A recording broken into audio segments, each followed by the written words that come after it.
Alright, so now let's write a simple Hello World program using Node.js. So the first thing we want to do is make a new directory. Let's call it Hello World. Now let's just start writing our first Node.js application. So I'm just going to use Vim to write this, but you can actually use any text editor that you're comfortable with. So let's open a new file, call it app.js. And our first application will be really simple. We'll just log to the console, hello world.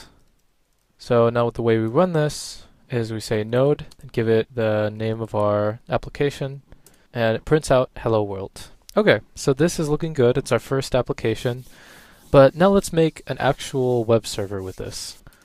So in order to make this into a web server, let's delete this line, and now let's say var http equals require http.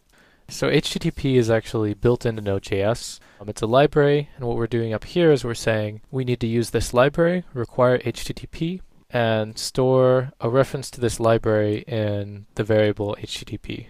So if we go down here, now we can say var server equals http dot create server and pass it a function for what to do when the server receives a request.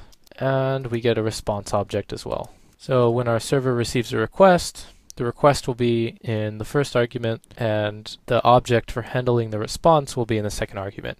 So what we can do is when we get any request, we say response.writeHead status 200 content.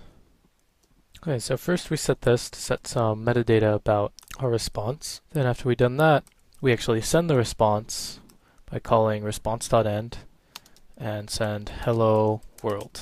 What this does is it specifies what to do when our server receives a request. But the one part missing here is telling our server to listen for incoming connections. So now let's listen on port 8000 and let's log to the console a friendly message telling the user that the server has successfully started. So now we'll actually run this by calling node app.js. You can see our server is running on localhost 8000.